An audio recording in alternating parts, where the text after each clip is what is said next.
A paz do Senhor Jesus, sejam todos mais uma vez bem-vindos ao seu canal de leitura diária da lição da Escola Bíblica Dominical, canal José Carlos Maciel. Quero aqui agradecer a Deus por essa rica oportunidade que está me concedendo de gravar mais um vídeo da leitura diária da lição do segundo trimestre de 2025, a última leitura diária desta semana, né?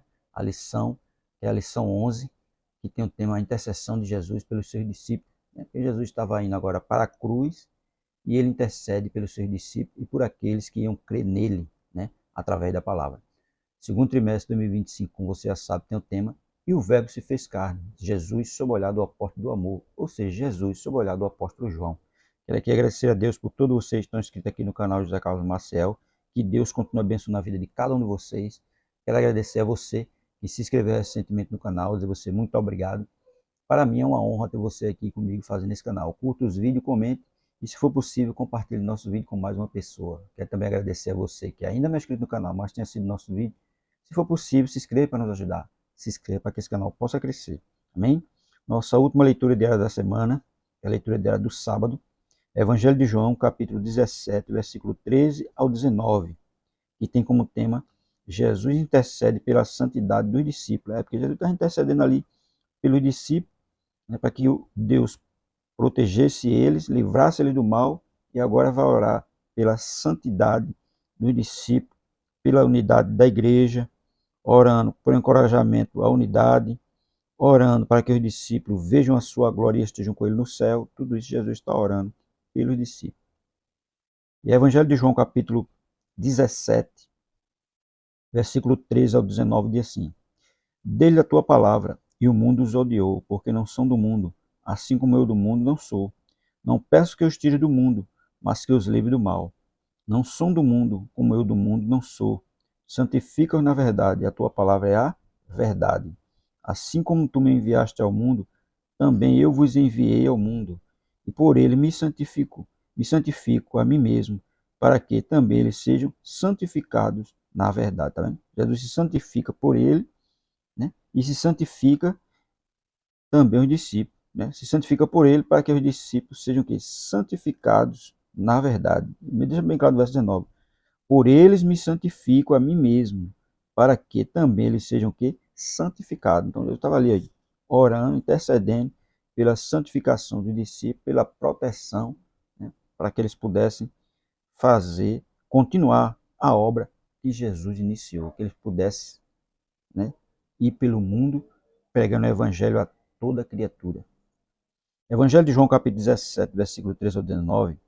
A oração de Jesus por nós é um lembrete poderoso de quem somos e do que devemos fazer. Temos a alegria de Cristo. Somos protegidos do mal enquanto permanecemos no mundo.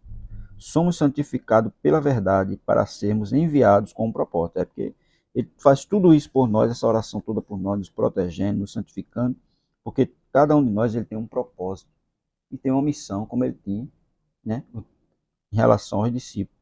E estava ali orando por eles, né, para que eles pudessem ser fortalecidos, para que eles pudessem ser livrados do mal, para que eles continuassem a obra de Cristo no mundo, né, que era levar o evangelho a todos. E Jesus ora com esse intuito. E não ora só por eles, mas também ora por aqueles que iam crer nele através da palavra. Aí diz assim, o terceiro ponto da lição, que vai falar a oração de Jesus pelos que viriam crer.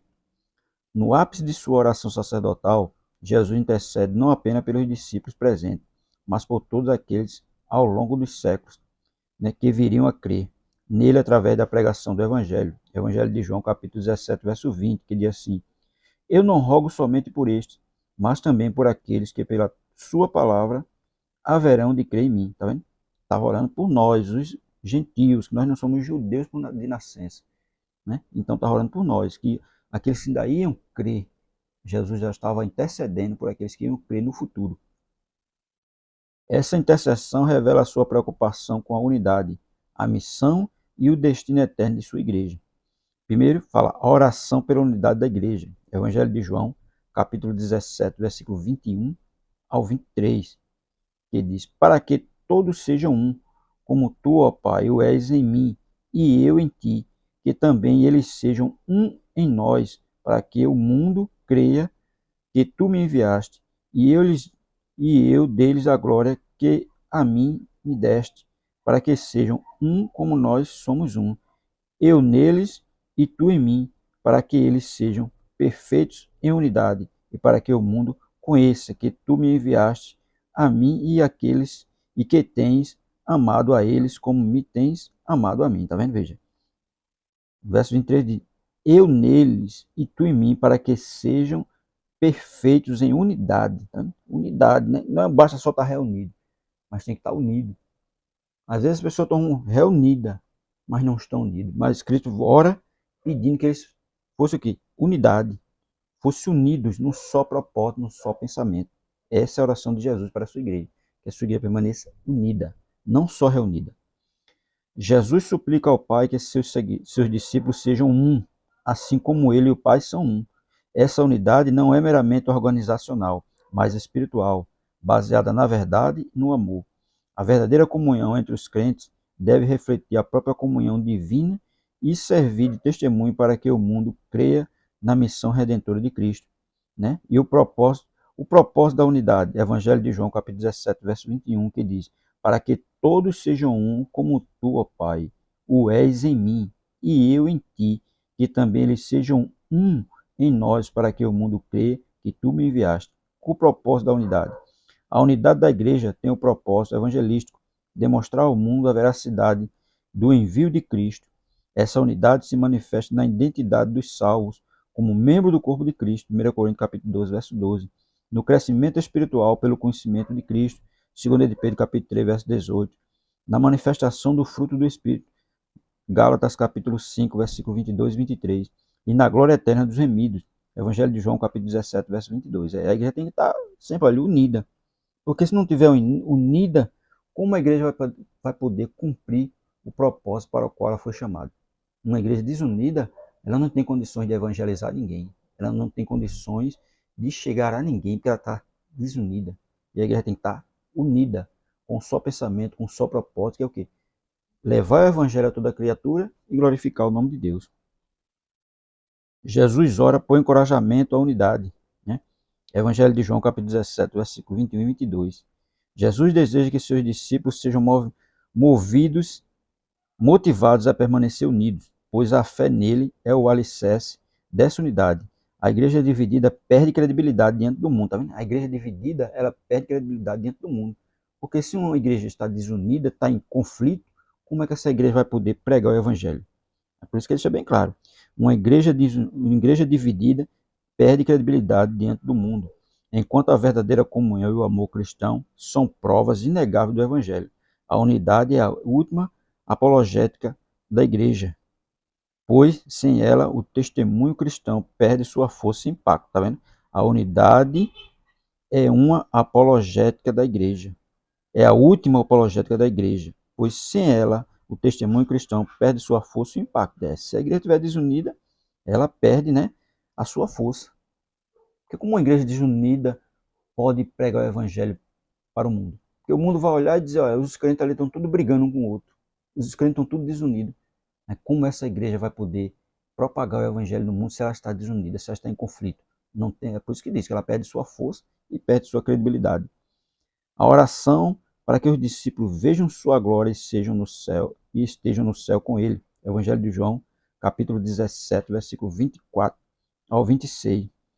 Que diz assim: Pai, aqueles que me deste, quero que onde eu estiver, também eles estejam comigo, para que vejam a minha glória que me deste, porque tu me has amado antes da criação do mundo. Pai justo, o mundo não te conheceu, mas eu te conheci, e estes conhecem que tu me enviaste a mim. E eu lhes fiz conhecer o teu nome, e lhe farei conhecer mais, para que o amor com que me tens amado esteja neles e eu neles esteja. Tá vendo? Olha aí. No clímax da sua oração, Jesus pede ao Pai que os crentes desfrutem da glória eterna no céu ao seu lado. Embora hoje andemos pela fé, um dia veremos Cristo face a face, experimentado pela comunhão com Ele. Essa esperança futura deve nos fortalecer e nos consolar. 1 Tessalonicenses capítulo 4, versículo 17 e 18. Encorajando-nos a viver em unidade e santidade, antecipando a gloriosa união dos santos na eternidade. Essa oração de Jesus nos convida a viver desde já como cidadãos do céu, manifestando a unidade, o amor e a santidade que testemunham ao mundo a verdade do Evangelho e a glória do nosso Redentor. Tá vendo? É isso aí que a igreja deve fazer, né? Viver em unidade, em amor, né? E testemunhando ao mundo a verdade do Evangelho e a glória do nosso Senhor Jesus Cristo. É isso que a igreja deve fazer. Por isso que Jesus estava orando. Proteção para o discípulo, proteção para aqueles que iam crer e pedindo a unidade da igreja. A unidade da igreja, que ela seja unida, fortalecida, para poder cumprir a missão para a qual a igreja foi chamada. Porque se a igreja estiver dividida, ela não tem credibilidade perante o mundo, ela não tem força para pregar o evangelho. Então a igreja tem que estar unida, unida com um só propósito, levar o evangelho a todos e glorificar o nome de Deus aqui na terra. Amém?